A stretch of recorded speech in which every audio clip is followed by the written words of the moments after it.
Human पढ़ना है हमने अब, ठीक है। गैशियस एक्सचेंज इन ह्यूमंस, ये ज़्यादा इम्पॉर्टेंट है। सबसे पहले इसके अंदर उन्होंने हमें एयर पैसेजवे का बताया हुआ है, यानी वो रास्ता जिसके थ्रू ऑक्सीजन हमारे लंग्स तक जाती है, ठीक है। ऑक्सीजन लंग्स तक जाती है और कार्बन डाइऑक्साइड हमारे लंग्स से वापस हमारे बाहर इन्वायरमेंट को चली जाती है, ठीक है। अब ये जो सारा रास्ता है ना, उस हमारे नोज़ और माउथ से लेकर हमारे लंग्स तक का, ये एयर पैसेजवे होगा, ठीक है। ये स्टार्ट कहाँ से हो रहा है? हमारे नोज़, जो हमारा नोज़ है वहाँ से स्टार्ट हो रहा है। अब नोज़ ने बंद किया हुआ होता है, एनक्लोज किया हुआ होता है नेज़ल कैविटी को। नेज़ल कैविटी क्या है? नेज़ल कैविटी वो पूरी जगह है, जैसे ये सारा जो एरिया है इसको हम नेज़ल कैविटी कहते हैं, ठीक है। लेकिन जो नॉस्ट्रल है ना, अब ये हमारी स्टार्ट कहाँ से होती है नेज़ल कैविटी? इसका स्टार्ट नॉस्ट्रल से होता है। नॉस्ट्रल क्या है? वो छोटे सुराख हैं जिनके थ्रू जो एयर है वो हमारे नेज़ल कैविटी में जा रही है, ठीक है। अब जो नेज़ल कैविटी है वो आगे से दो पोर्शंस में डिवाइड हो रही है, यहाँ से इसके पैसेज वे, ठीक है। इसका दोनों जो पोर्शंस हैं उनको लाइन हुए हुए हैं with hair and mucus which filter the dust particles. अब क्या होता है कि जैसे ये हमारी नाली आ रही है, ठीक है, इसके ऐसे ऐसे छोटे छोटे से नेज़ल कैविटी के अंदर भी बाल होते हैं, ठीक है। और म्यूकस होता है ऐसा मटेरियल जो कि अगर फॉर एग्जांपल डस्ट पार्टिकल्स आ रहे हैं, एक तो ये डस्ट पार्टिकल्स जो ताकि वो हमारे लंग्स तक ना जा सकें, ठीक है, वो क्या होंगे? यहीं पर ही अटक जाएंगे ताकि लंग्स जो हैं वो बड़ी बीमारियों से बच जाएँ।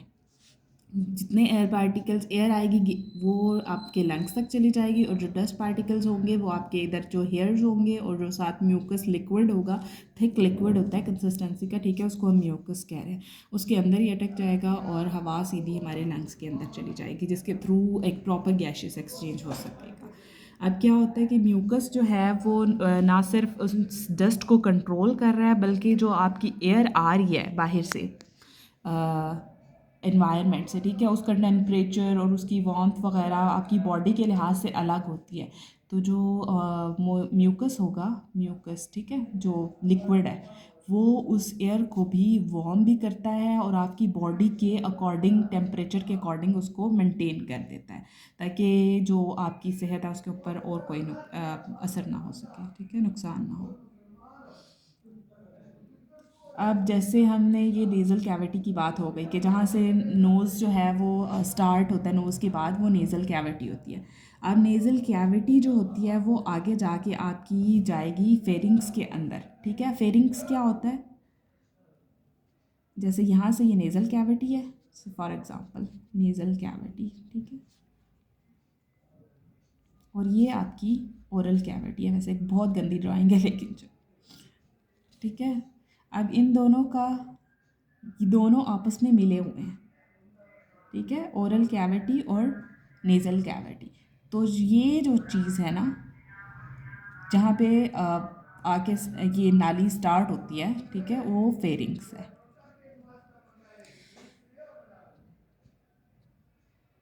अब ये आप कह सकते हैं कि जो ये आपकी नॉस्ट्रिल के थ्रू जो नेज़ल कैविटी स्टार्ट हुई थी, उसके बाद जो एरिया आता है वो हमारा फेरिंग्स है, ठीक है, डायरेक्ट उसके बाद। अब फेरिंग्स क्या है? आपने फेरिंग्स की डेफिनेशन करनी है। फेरिंग्स मस्कुलर पैसेज है जो कि आपकी फूड और आपकी एयर दोनों के लिए कॉमन है। यानी यहाँ से जब आपकी खुराक की नाली और समझ लें आपकी सांस लेने वाली नाली, जो जो यहाँ पे दोनों चीज़ें एक साथ हैं, उसको हम कहेंगे फेरिंग्स। इसके बाद ही दोनों की डिवीजन होती है, एक खुराक की तरफ चली जाती है और एक में एयर आती है, ठीक है। जो खुराक वाली है उसको हम एसोफेगस कहते हैं, वो बाद में पढ़ेंगे। अभी जो एयर है, एयर जहाँ पर आती है फिर वो लेरिंग्स से, उसके बाद हमारा फेरिंग्स के बाद लेरिंग स्टार्ट हो जाता है जब खुराक आपकी एयर की नाली अलग हो गई है, ठीक है। लेरिंग्स स्टार्ट हो गया। लेरिंग्स जो होता है वो ओपन होता है फेरिंग्स से। अब जो ये इन दोनों के दरमियान की जो ओपनिंग होगी ना, जैसे ये लेरिंग्स है और ये फेरिंग्स है, फेरिंग्स और लेरिंग्स के दरमियान की जो ओपनिंग है इसको हम ग्लॉटिस का नाम देते हैं। ठीक है, ओपनिंग को जो इन दोनों के दरमियान में है। और उसके बाद जो लेरिंग्स होता है ये भी इसके, अब हमने ये फेरिंग्स की बात हो गई कंप्लीट। ग्लॉटिस का पता चल गया कि लेरिंग्स, फेरिंग्स और लेरिंग्स के दरमियान जो ओपनिंग है, ऐसे जैसे समझ लें कि ये दोनों की आ रही हैं ये कैविटीज़। ठीक है, ये ओरल कैविटी आ गई, ये नेज़ल कैविटी आ गई। अब इन दोनों के दरमियान में यहाँ पे ये फेरिंग्स आ गया। अब यहाँ से ये दोनों पैसेज अलग हो गए। अब ये यहाँ पे, यहाँ जहाँ पे ये ओपन हो रहा है इसको हम ग्लॉटिस कहेंगे। और आगे यहाँ से ये जो नेक्स्ट लाइन ये नाली आपकी जा रही है, सांस वाली नाली, उसको हम लेरिंग्स कहेंगे। लेरिंग्स को ही हम वॉइस बॉक्स भी कहते हैं। वॉइस बॉक्स इसलिए क्योंकि ये आवाज़ को रेजोनेंट, मतलब उसको रेजोनेंस प्रोवाइड करता है, इसलिए हम इसको वॉइस बॉक्स भी कह रहे हैं। इसके अंदर जो ये लेरिंग्स है और इसकी वॉइस बॉक्स कहने की वजह क्या है कि इसके अंदर दो वोकल कॉर्ड्स मौजूद होते हैं। वोकल कॉर्ड्स क्या हैं? वो ऐसे से धागे से है, समझ, ठीक है, फाइब्रस बैंड्स है। बैंड्स, बैंड्स का मतलब इस तरह से धागे लगे हुए हैं, कॉर्ड्स। अब जो भी हवा इसके अंदर से गुजरेगी तो ये वाइब्रेट करते हैं और ये वॉइस प्रोड्यूस करते हैं, इसलिए हम इसको वॉइस बॉक्स कहते हैं। ये फाइब्रस बैंड्स क्या चीज़ हैं? ये वोकल कॉर्ड्स हैं। कॉर्ड्स बेसिकली वैसे भी हम जो स्ट्रिंग्स होते हैं उस तरह उनको भी कॉर्ड्स कह रहे होते हैं, तो ये बेसिकली फाइब्रस बैंड्स हैं जो कि वॉइस प्रोड्यूस करते हैं, और इसको फिर हम लैरिंग्स को वॉइस बॉक्स कह रहे हैं। बस ठीक है, आगे।